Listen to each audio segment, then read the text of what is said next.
जय हिंद प्यारे दोस्तों, स्वागत है आप लोग का फिर से एक बार हमारे YouTube channel power of dream study में। तो आज हम लोग देखने वाले हैं कक्षा 10वीं का जो संस्कृत किताब है आपका प्यूसम, ठीक है। उसका पहला जो चैप्टर है मंगलम, उसके बारे में आज हम लोग पढ़ने वाले हैं, उसका अर्थ देखने वाले हैं, ठीक है।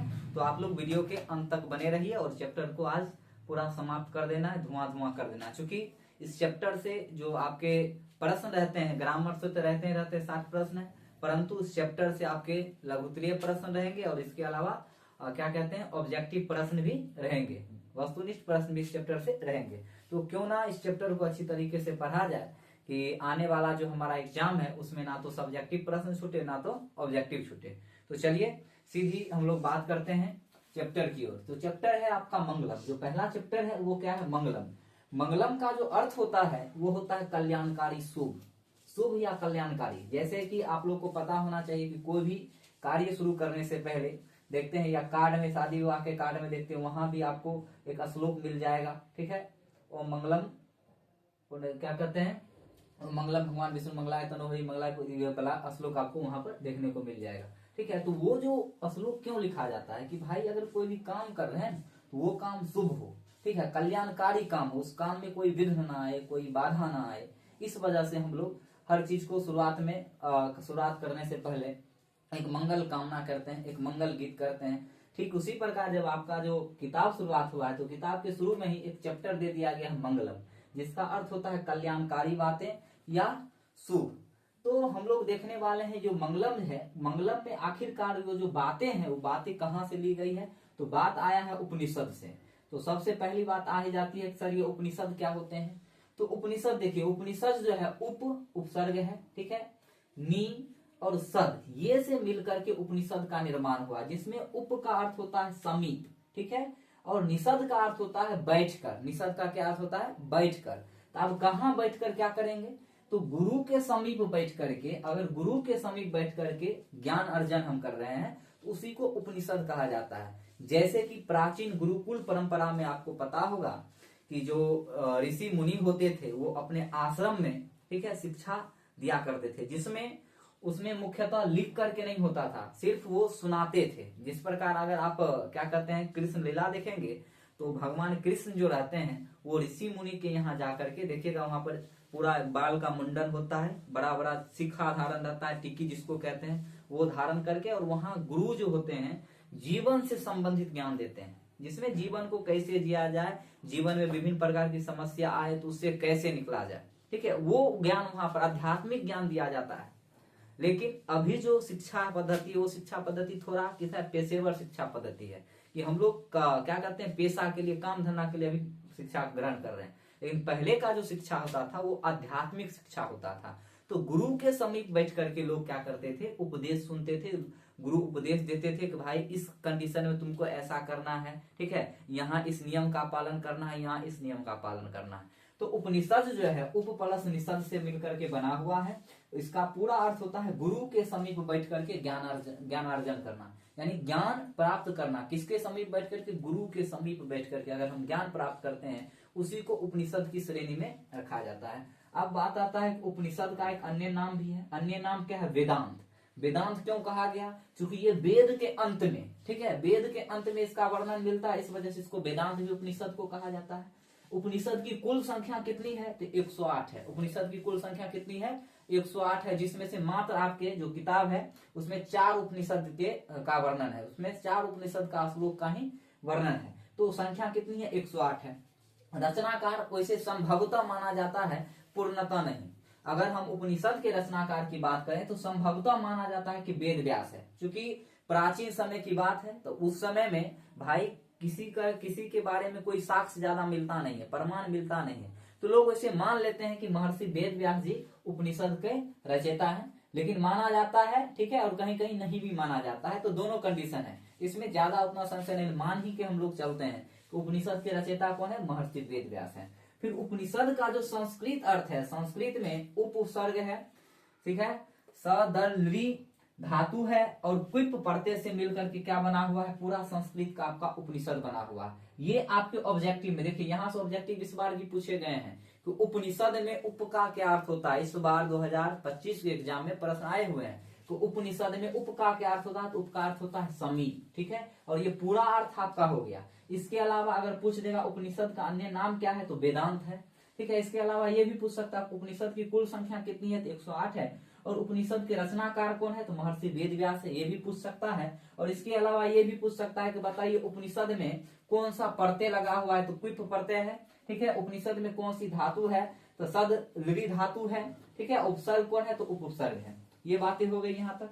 अब बात आता है कि सर उपनिषद में आखिर हम पढ़ते क्या हैं, तो उपनिषद में आखिर ज्ञान हम लोग गुरु कौन ज्ञान उपनिषद में देते हैं, तो गुरु उपनिषद में वेदों से संबंधित ज्ञान देते हैं। क्या देते हैं, उपनिषद में गुरु जो देते हैं वेदों से संबंधित ज्ञान। अगला पॉइंट ये हो जाएगा, उपनिषद में जो गुरु होते हैं वो हमें वेदों से संबंधित शिक्षा देते हैं। आपको पता होना चाहिए कि हमारे पास वेद की संख्या कितनी है। वेद के 4 प्रकार है, ऋग्वेद है, यजुर्वेद है, सामवेद है, अथर्ववेद है।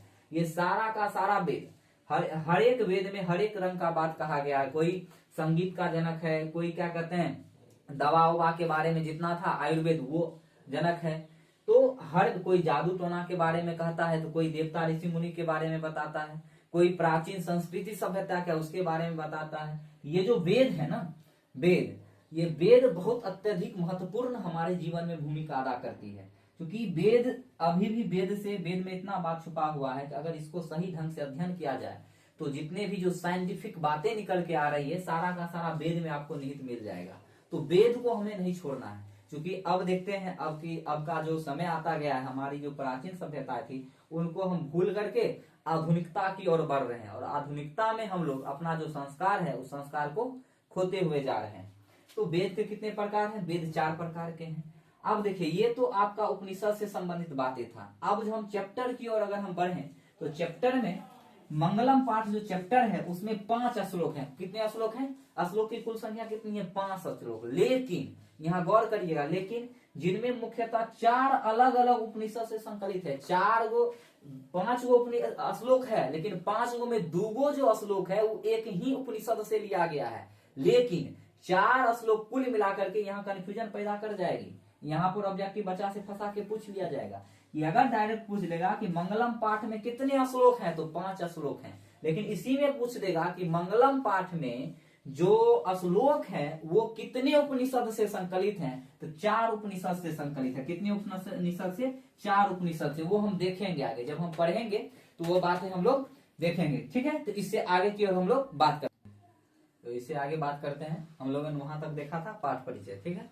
अब पाठ परिचय में ऊपर से ही एक आपके जो पुस्तक होगा पाठ्य पुस्तक, ऊपर में देखिएगा पाठ परिचय में इतना दिया हुआ है, ठीक है। और पाठ परिचय कहता क्या है वो देखेंगे। ये जो आपका है ये है पाठ परिचय। ये जो लिखा हुआ क्या है, पाठ परिचय। पाठ परिचय, पाठ से आपको परिचित करवाया गया। पाठ परिचय क्या है, ये पाठ परिचय। अब देखिए पाठ परिचय में आपको क्या किया गया है कि पहले संस्कृत दिया गया है, ठीक है। पहले संस्कृत हम लोग देखेंगे और उसके बाद उसका हिंदी देखेंगे। तो संस्कृत में जो बातें कही गई है वो बातें क्या है, कहा गया है उपनिषद वैदिक वाङ्मयस्य अंतिम भागे दर्शन शास्त्रस्य सिद्धांतम, सॉरी वहां अटा नहीं है, सिद्धांतम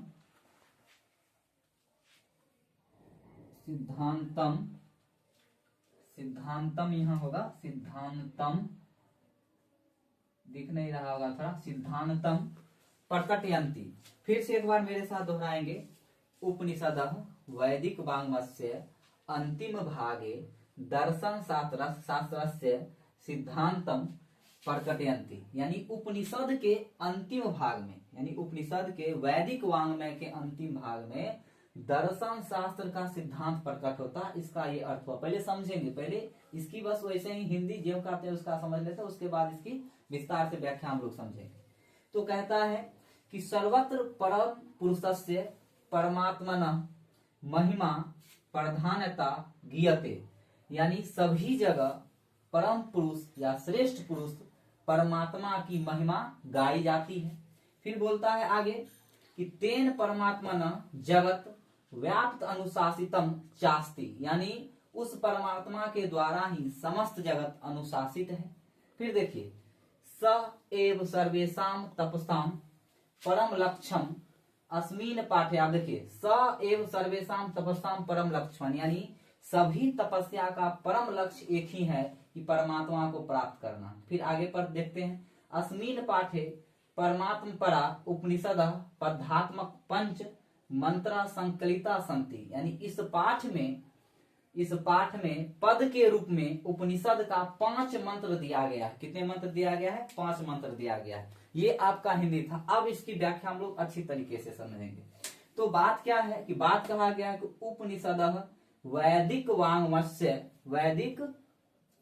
वांग्मस्य अंतिम भागे दर्शन शास्त्रस्य सिद्धांतम पटकटयंती। क्योंकि देखिए हाथ से लिखा गया है, आप लोग संस्कृत किताब लेकर वहां मिला लीजिएगा, ठीक है, क्योंकि लिखना इतना ज्यादा संभव नहीं हो सकता है, और कहीं कहीं अगर मिस्टेक होगा देख लीजिएगा, क्योंकि लिखे हैं हम लोग स्पीड में, तो कहीं कहीं हो सकता है, तो उसको आप लोग किताब लेके बैठेंगे। ये संस्कृत का किताब लेके आप लोग देखेंगे। हम तो हिंदी की भागीदारी लें, चूंकि आप लोग को समझाना है, और किताब लेके आप लोग बैठेंगे। यहाँ स्मार्ट बोर्ड नहीं है कि मतलब पूरा छपा हुआ मिल जाए। हाथ से लिखने के क्रम में कुछ कुछ इधर उधर हो जाता है, तो उसके लिए आप लोग को टेंशन नहीं लेना है।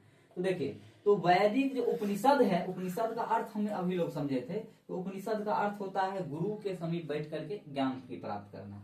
तो कह रहा है कि उपनिषद के वैदिक वांग्मय के अंतिम भाग में दर्शन शास्त्र का सिद्धांत प्रकट होता है। अब देखिए, उपनिषद के वैदिक वांग्मय, यहाँ तो जगह नीचे है उसमें लिखते हैं हम लोग। वांग्मय मतलब होता है बातचीत। वांग्मय जो है 2 शब्द से मिलकर के बना हुआ है। कौन कौन शब्द? वाक जोरमय।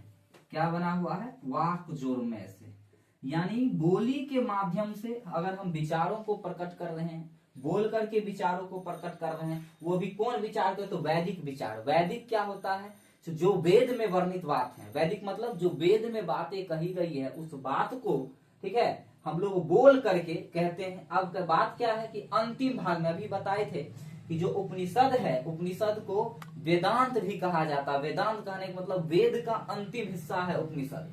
उसमें दर्शन शास्त्र का सिद्धांत प्रकट होता है। अब ये दर्शन शास्त्र क्या है? तो दर्शन शास्त्र होता है फिलॉसफी। इंग्लिश में इसको क्या कहते हैं? फिलॉसफी। जैसे कि बहुत सारी ऐसी बातें हैं, जैसे आप कभी ओशो का सुनिएगा वक्तव्य, ओशो का कथन कभी सुनिएगा, तो ओशो जो है वो बहुत बड़े दार्शनिक थे। उनको दार्शनिक हम लोग कह सकते हैं, क्या कहते हैं, बहुत बड़े वैचारिक व्यक्ति थे। वो अगर जो कोई भी चीज बोलते थे ना, तो वो फिलोसफिकल तरीके से सोच करके बोलते थे, उस बात पे अमल करने के लिए कहते थे।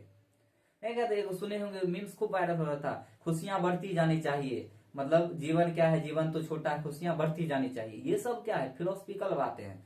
तो जो वैदिक वांग्मय है, जो हमारा उपनिषद है, जो वेद है, हमें यही सिखाता है कि किस तरह से हमें जीवन में जितने भी समस्याएं आती है उसको पार करना है, उन सभी समस्याओं से लड़ते हुए हमें निकलना है। ये हमें वेद शिक्षा देती है, ठीक है। तो वैदिक उपनिषद के वैदिक वांग्मय के अंतिम भाग में दर्शन शास्त्र का सिद्धांत प्रकट होता है। यहाँ से ऑब्जेक्टिव भी आपका क्लियर होगा। क्वेश्चन आ सकता है उपनिषद के किस भाग में दर्शन शास्त्र का सिद्धांत प्रकट होता है? तो अंतिम भाग में, ठीक है।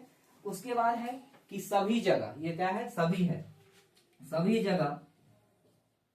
जगह श्रेष्ठ परम पुरुष परमात्मा की महिमा गाई जाती है। अब देखिए, सभी जगह श्रेष्ठ परम पुरुष परमात्मा, ये परमात्मा क्या है सर? तो कहा जाता है, आप लोग सुने होइएगा, जब आप भक्ति के मार्ग पे चलिएगा ना, तो वहां एक ही लक्ष्य व्यक्ति का रहता है कि परमात्मा से हमको मिलना है। यानी हमारे अंदर की जो हमारे अंदर का जो भगवान है, जो ईश्वर है, हमें उसकी प्राप्ति करना है। अभी ये जो देह देख रहे हैं, अगर आप उस भक्ति मार्ग में जाइएगा, जैसे आप प्रेमानंद महाराज जी को कभी सुनिएगा, तो उनका एक ही कथन रहता है कि भाई अध्यात्म पे हमें चलना है और हमें परमात्मा की प्राप्ति करना। परमात्मा की प्राप्ति कहने का अर्थ है ये जो मोहयुक्त दुनिया है, ये जो मोहयुक्त संसार है, इस संसार को पार करके, त्याग करके हमें परम पुरुष परमात्मा की प्राप्ति करना है, यानी देवों में, भगवान में जाके विलीन हो जाना है। ये तो सिर्फ माया रूपी जाल है संसार। तो वही बात कर रहा है कि सभी जगह जो वेद में आपको ईश्वर की जो महत्ता पर ही बल दिया गया है कि ईश्वर ही सत्य है, बाद बाकी सारी दुनिया क्या है? झूठी है। तो वही बात यहाँ पर बोला गया कि सभी जगह श्रेष्ठ पुरुष परमात्मा की महिमा ही गाई जाती है। सभी जगह जो परमात्मा है, जो ईश्वर है, उसी का गुणगान किया गया है वेद में। फिर आगे है कह रहा है कि तेन, वहां लिखा हुआ तेन परमात्मा ना जगत व्याप्त अनुशासितम चास्ति, यानी उसी परम पुरुष परमात्मा से संपूर्ण संसार अनुशासित है। वही जो परम पुरुष परमात्मा है, वो जो ईश्वर है, उन्हीं के द्वारा ये जो संपूर्ण संसार है, संपूर्ण संसार उन्हीं के वश में है। वो जो चाहते हैं वही संसार में होता है। तो वही बोला है कि उसी परमात्मा से संपूर्ण जगत, संपूर्ण संसार क्या है, अनुशासित है। उन्हीं के कंट्रोल में है संपूर्ण संसार। फिर आगे बात करते हैं, कह रहा कि परम पुरुष परमात्मा को पाना ही, परम पुरुष परमात्मा को पाना ही, अब देखिए, परम पुरुष परमात्मा को पाना ही सभी तपस्या का परम लक्ष्य है। फिर आगे इसी में बोला गया कि स एव सर्वेशाम तपसाम परम लक्ष्यम, यानी परम पुरुष परमात्मा को पाना ही सभी तपस्या का परम लक्ष्य है। आप जितने भी लोग, समझिए, जितने भी लोग जिंदगी में जो भी तपस्या, तपस्या कहने का मतलब कि अपना सुख चैन ये सब त्याग करके भक्ति में विलीन है, सही रास्ते पर चल रहे हैं, सत्य के रास्ते पर चल रहे हैं, ठीक है, तो उस सब का एक ही लक्ष्य है कि हमें परम पुरुष परमात्मा जो है, जो परमेश्वर है, जो ईश्वर है, उसकी प्राप्ति हो जाए, उसका दर्शन हो जाए, ठीक है। तो वही बोला है कि सभी जो जितने भी तपस्या करते हैं, जो भी रिसीवर हैं, जो भी जितने भी लोग हैं, जो भी तपस्या करते हैं, उनका एक ही लक्ष्य है कि हमको मोक्ष की प्राप्ति मिल जाए। मोक्ष कहने का अर्थ है ये जो सांसारिक मोह माया है उससे मुक्ति मिल जाए और हम ईश्वर में विलीन हो जाए, ठीक है। फिर आगे है कि कहा कि इस पाठ में, अस्मिन पाठे परमात्म परा उपनिषदाम पद्धात्मक पंच मंत्र संकलिता संति, यानी इस पाठ में, अस्मिन पाठ यानी इस पाठ में परमात्मा, ठीक है, की प्राप्ति हेतु, परमात्मा कहने का अर्थ है यहाँ पर सत्य की खोज। एक बात याद रखिएगा, परमात्मा मतलब है सत्य की खोज। लेकिन बोले ना, ईश्वर ही सत्य है। आपको इसके लिए अभी अगर नहीं समझ में आ रहा है, इसके लिए आपका जो मस्तिष्क है ना, ये भक्ति मार्ग से जुड़ा रहना चाहिए, अन्यथा ये सब ऊपर से उड़ जाएगा। जो रील्स देखते हैं, रील्स उस काम नहीं आने वाला है, क्योंकि ये सब बात हो गया अध्यात्म की बात है, कभी समझ में नहीं आने वाली है जो बात है। तो इसको एकदम दिमाग खोल करके उसको ले जाइए, यहाँ पर आइए पहले। तो आप देखिए, कह रहा इस पाठ में जो है ना, सत्य की खोज की या सत्य की प्राप्ति हेतु उपनिषद के 5 मंत्र, जो 5 मंत्र है, वो श्लोक के रूप में संकलित किया गया है कि अगर जो व्यक्ति इस 5 मंत्र को पढ़े, इस 5 श्लोक को पढ़े, वो व्यक्ति कम से कम सत्य की खोज में आगे बढ़ सके। तो इस चैप्टर का, इस श्लोक का जो यहाँ पर दिया गया है, इसका मेन उद्देश्य, मुख्य उद्देश्य एक ही चीज है कि आपको सत्य की मार्ग की ओर ले जाना, आपको अध्यात्म की ओर ले जाना। अध्यात्म कहने का मतलब है कि आप सत्य का पालन करें, आप इधर उधर में ना रहे, ब्रह्मचर्य का पालन करें, आपको उस रास्ते की ओर ले जाने के लिए ये बात कही गई है, ठीक है। तो चलिए फिर अगले स्लाइड पे हम लोग मिलते हैं। तो चलिए अब हम लोग प्रथम श्लोक की बात करते हैं। इससे पहले हम लोग देखा था क्या, जो पाठ परिचय था उसका संस्कृत, ठीक है, और उसका फिर हिंदी व्याख्या देखा था, और चैप्टर का जो मुख्य जो बात था वो बात हम लोग देखा था। इस चैप्टर का जो मुख्य ध्येय है, जो मुख्य उद्देश्य है, एक ही उद्देश्य है कि आपको अध्यात्म की ओर ले जाना है, आपको सत्य की मार्ग की ओर ले जाना है। ये चैप्टर यही शिक्षा हमें देती है। तो चलिए प्रथम श्लोक की ओर हम लोग चलते हैं। हम बता दिए थे, इसमें देखिए 5 श्लोक हैं। श्लोक कितने हैं? 5, लेकिन 4 ही श्लोक मुख्य रूप से उपनिषद से संकलित हैं, लेकिन टोटल श्लोक कितने हैं? 5 श्लोक हैं। जो पहला जो श्लोक है वो आपका संकलित है ईशावास्य उपनिषद से। किससे है? ईशावास्य उपनिषद से। तो जो प्रथम श्लोक कहता है कि हिरण्मयन पात्रेन सतस्य आहपितम मुखम तत्वम पुसन पावृनु सत्य धर्माय दृश्यते। फिर से देखिए कि हिरण्मयन पात्रेन, यानी हिरण्मयन पात्रेन मतलब होता है कि पूरा अगर यहां से अर्थ ले, लेकिन ऊपर वाला ही अर्थ पहले हम लोग सिंपल सा अर्थ समझते हैं। हिरण्मयन पात्रेन यानी सुनहरे बर्तन से, उजाले बर्तन से, स्वच्छ बर्तन से, ठीक है। पात्रेन मतलब बर्तन हुआ, और हिरण्मयन मतलब होता सुनहरे, स्वच्छ। सत्य का मुंह उससे ढका हुआ। किससे ढका हुआ है? कि सोने के सुनहरे पात्र से, बर्तन से जो सत्य का मुंह क्या है? ढका हुआ है। फिर बोल रहा है कि तत्वम पुष्प पुषन पावृनु सत्य धर्माय दृश्यते।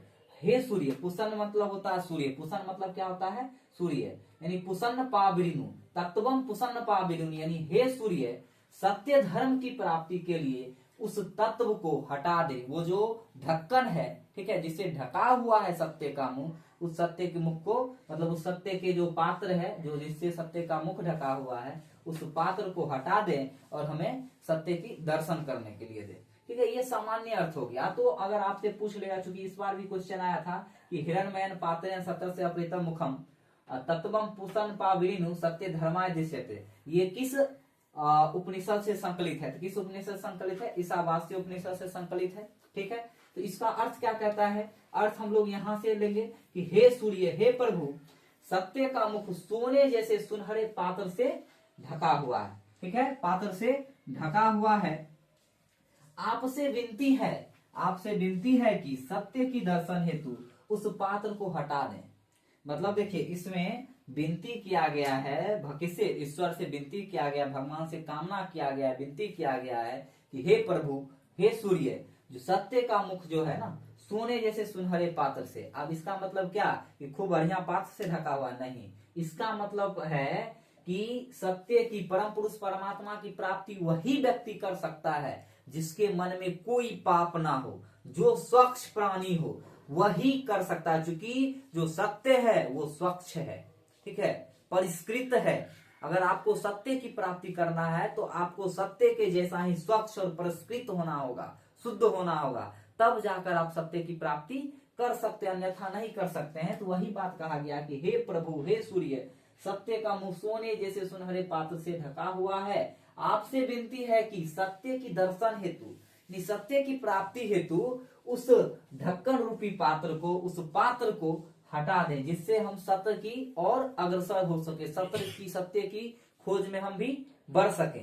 जब इसका हम लोग हिंदी का व्याख्या देखेंगे, हिंदी व्याख्या की बात करेंगे, ये तो श्लोक का अर्थ हो गया था, ये जैसा लिखा हुआ था उसका अर्थ था। अगर हम हिंदी व्याख्या की बात करें तो उसमें आपको और ज्यादा समझ में आएगी। हिंदी व्याख्या में क्या है? ये जो प्रस्तुत श्लोक है हिरण्मयन पात्रेण, ये मंगलम पाठ के ईशावास्य उपनिषद से संकलित है, जिसमें सत्य की प्राप्ति के लिए ईश्वर से विनती की गई है। यही बात है। ये जो श्लोक है हिरण्मयन पात्रेण, इसमें क्या, ये कहां से है? तो सर, हिरण्मयन पात्रेण श्लोक जो है ईशावास्य उपनिषद से संकलित है। जिसमें बात क्या कहा गया प्रथम श्लोक में? तो प्रथम श्लोक में यह बात किया गया है कि सत्य की प्राप्ति के लिए ईश्वर से विनती की गई है, कामना की गई है। अब देखिए, चूंकि सांसारिक मोह माया के चक्रव्यूह में विद्वान एवं ज्ञानी भी उलझ जाते हैं कभी कभी, ठीक है, मोह माया के चक्कर में कभी कभी विद्वान और ज्ञानी लोग भी उलझ जाते हैं और वे सत्य की प्राप्ति से वंचित रह जाते हैं। यानी वो परम पुरुष परमात्मा जो ईश्वर हैं, उनसे जो भेंट करने के, ठीक है, उनकी प्राप्ति से वंचित रह जाते हैं। क्यों वंचित रह जाते हैं? क्योंकि सांसारिक मोह माया में जब आप उलझिएगा, ठीक है, तो उसमें झूठ, धूर्तगिरी, ठीक है, पाखंड, असत्य, ये सब का आपका रस मिलेगा। किसमें? तो मोह माया में। तो जब इसमें जब ज्ञानी एवं विद्वान लोग भी फंस जाता है ना, तो वो सत्य की प्राप्ति से वंचित रह जाता है। क्यों? क्योंकि सत्य किसके लिए है? सत्य उसी व्यक्ति के लिए है जो क्या है? शुद्ध है, जो परिष्कृत है, जो हमेशा सत्य बोला है, जो हमेशा सत्य की राह पर चला है। और कहते हैं कि वो वंचित रह जाते हैं। इसलिए ईश्वर से यह प्रार्थना की गई है इस श्लोक में कि हे ईश्वर, हे सूर्य, उस माया रूपी संसार से मन को हटाएं। आपसे यह विनती है कि ये जो माया रूपी संसार है, इस माया रूपी संसार से जो हमारा मन है, ये जो हमारा चंचल मन है, इस मन को हटा करके परम पिता परमात्मा की ओर ले चलो। मतलब उनकी ओर ध्यान लगाओ, हमें ईश्वर सत्य की ओर, सत्य की खोज की ओर हमें ले चलो, हमें सांसारिक मोह माया से दूर करो। ये किससे विनती की गई है? ईश्वर से विनती की गई है कि हे ईश्वर, आपसे यह विनती है कि आप ये सांसारिक मोह माया से मेरे मन को हटा करके परम पुरुष परमात्मा की ओर, सत्य की खोज की ओर ले चलो। ठीक है, ये आपका प्रथम श्लोक था और उसका अर्थ था। एक बार मेरे साथ दोहरा देंगे। हिरण्मयन पात्रेण सतस्य अपिहितम, इसको तोड़ेंगे तो क्या हो जाएगा? सतस्य अपिहितम मुखम तत्वम पुषन्न पावरीनु सत्य धर्माय दृष्टते। ठीक है, यानी हे सूर्य, हे देवता, हे ईश्वर, सत्य धर्म की प्राप्ति के लिए इस सुनहरे पात्र को, ठीक है, इस सुनहरे से ढक्कन को हटा दें, जिससे हम लोग सत्य की दर्शन कर सकें। ठीक है, ये सामान्य अर्थ था और ये उसका पूरा व्याख्या था। तो चलिए फिर अगले श्लोक की ओर हम लोग बढ़ेंगे। तो चलिए द्वितीय श्लोक की ओर हम लोग चले। जो द्वितीय श्लोक है वो द्वितीय श्लोक कहता है, और इससे पहले ये बता दें कि जो द्वितीय श्लोक है वो कठोपनिषद से संकलित है। किससे संकलित है? कठोपनिषद से द्वितीय श्लोक आपका संकलित है। कहता क्या है द्वितीय श्लोक? तो कहता है अनोरन्यान महतो मह्यान, फिर से पढ़ेंगे, अनोरन्यान महतो मह्यान आत्मस्य जंतोर्निहितो गुहायां तम क्रतुः पश्यति वीतशोको धातु प्रसादान महिमान मात्मनः। फिर से एक बार देखेंगे।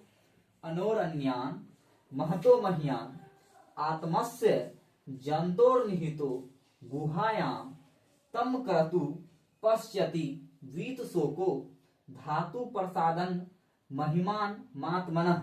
तो इसका अर्थ क्या है वो देखेंगे कि अनोरन्यान महतो मह्यान, ये जो आत्मा है, आत्मस्य है, यहाँ पर यहां से हम लोग लेंगे लास्ट से, ठीक है, आत्मना से, कि कह रहा है कि जो आत्मा है, मनुष्य की जो आत्मा है, ठीक है, वो सूक्ष्म से भी सूक्ष्म है, बहुत छोटा है, अणु से भी छोटा है, जिसको हम लोग देख नहीं सकते हैं।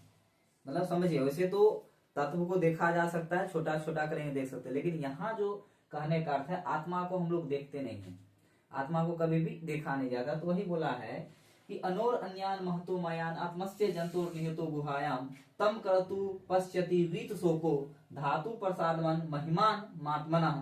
अर्थात मनुष्य या प्राणी के हृदय रूपी गुफा में समाया हुआ आत्मा सूक्ष्म से भी सूक्ष्म एवं महान से भी महान है, किंतु ज्ञानी लोग, किंतु ज्ञानी या महान लोग, जो भी है यहाँ, किंतु ज्ञानी या महान लोग अपने इंद्रियों के प्रभाव से उस परमात्मा को देखते हैं और शोक रहित हो जाते हैं। शोक रहित मतलब मोक्ष की प्राप्ति कर लेते हैं। फिर से समझेंगे, इसको समझने की चेष्टा करिए।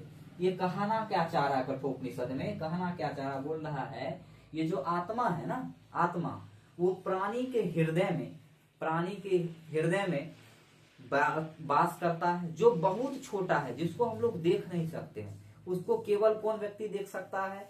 जो सत्य के मार्ग पर चल रहा है, ठीक है, जो अपने इंद्रियों को बस में करके रखा हुआ है, इधर उधर भटकने नहीं दे रहा है, मोह माया के चंगुल में नहीं फंस रहा है, वो व्यक्ति अपने इंद्रियों के प्रभाव से उस परमात्मा को देखता है। आपको पता होगा कि जब चाहे आप क्या कहते हैं रामायण देखिए, चाहे आप क्या कहते हैं महाभारत देखिए, चाहे कृष्ण लीला देखिए, उसमें एक ही बात दिखाया गया है।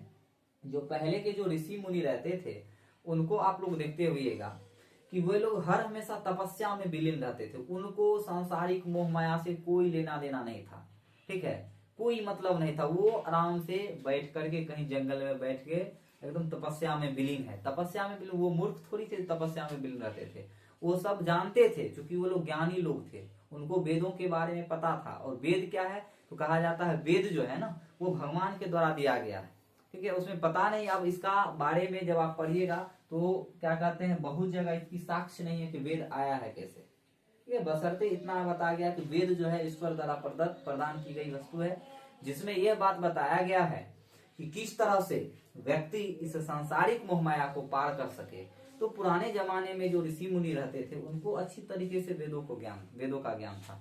वे जानते थे कि ये सांसारिक मोह माया में अगर हम पड़ेंगे तो हमारा जो जीवन चक्र है इस सांसारिक मोह माया तक निपट करके ही नष्ट हो जाएगा। ये जो शरीर है, ये जो देह है, ये तो नष्ट हो जाएगा, लेकिन आत्मा मनुष्य का जो रहता है वो कभी मरता नहीं है। आत्मा कभी मरता नहीं, वो सूक्ष्म से भी सूक्ष्म है, छोटा से भी छोटा, अणु से भी छोटा है, वो कभी नहीं मरता। वो सिर्फ एक रूप से दूसरे जीव में परिवर्तित होते हैं। कहा जाता है कि बहुत सारा योनि में जन्म लेने के बाद आपको मनुष्य जीवन मिलते हैं, ठीक है।